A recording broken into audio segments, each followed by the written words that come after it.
आज मैं आपको एक स्टोरी सुनाने जा रही हूँ। नहले पे दहला। किसी जंगल में एक ऊंट और एक गीदड़ पास पास में रहते थे। पास रहने से उनमें दोस्ती हो गई। वे दोनों साथ खाते, साथ खेलते और साथ ही घूमते फिरते थे।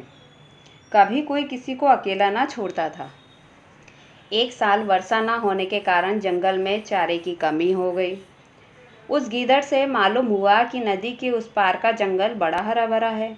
वह सभी खेत, अनाज और साग भाजी भी भरे पड़े हैं। दूसरे गीदड़ की बात सुनकर वह गीदड़ बड़ा खुश हुआ। उसने आकर ऊँट से कहा, नदी पार हरे भरे खेत हैं, अगर चल सको तो वहाँ खूब पेट भर भोजन पा सकोगे। ऊँट बोला, यह कौन सी बड़ी बात है, तुम मेरी पीठ पर सवार हो जाना, बड़ी आसानी से नदी पार हो चलेंगे। जरा रात हो जाने दो, रात हो जाने पर जब खेत वाले सो जाए तब चलेंगे और खा पी कर फिर लौट आएंगे। रात हो जाने पर दोनों दोस्त चले। ऊँट ने गीदड़ को अपनी पीठ पर बिठाकर नदी पार कर दिया।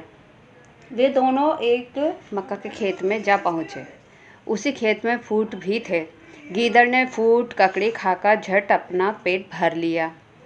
वह ऊँट से बोला, मुझे भूख आ रही है, ऊँट के तो बादल। ऊँट ने कहा, भाई थोड़ी देर रुक जाओ, मैं बहुत भूखा था, मेरा पेट अभी नहीं भरा, पेट भर जाने दो। ऊँट ने कहने पर गीदड़ थोड़ी देर के लिए रुक गया, मगर वह अधिक न रुक सका। ऊँट अभी खा ही रहा था कि गीदड़ हू हू चिल्लाने लगा। गीदड़ की चिल्लाहट सुनकर किसान जाग पड़ा। गीदड़ तो उसको आता देख झट भाग निकला। किसान ने ऊँट को डंडे बरसाना शुरू कर दिया और मार कर भगा दिया। जब ऊँट नदी पर पहुंचा तो गीदड़ से वह नाराज होकर बोला, तुमने मेरी बात ना मानकर मेरा तो कचूमर ही निकलवा दिया, अब मैं तुम्हारे साथ कभी ना आऊँगा। ऊँट की पीठ पर सवार होकर गीदड़ नदी पार अपने घर आ गया तो उसने ऊँट से खुशामद करके मना लिया। दूसरे दिन रात हो जाने पर वह फिर उसी खेत में जा पहुँचे।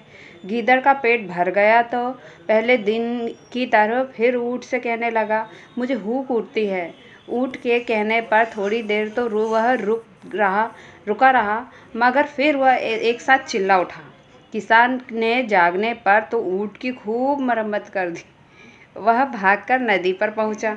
गीदड़ नदी पर पहले से ही पहुँच गया था। जाते ही ऊँट ने गीदड़ को अपनी पीठ पर चढ़ा लिया। वह बीच धार में पहुँच गया तो बोला, भाई गीदड़, मुझे लुटी आ रही है।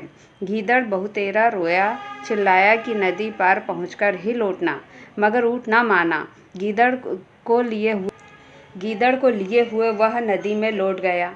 पीठ के नीचे दबकर गीदड़ कीचड़ में गड़ गया और थोड़ी देर में ही उसकी जान निकल गई। गीदड़ ने ऊँट के साथ जैसा किया था वैसा ही उसे भी फल मिला।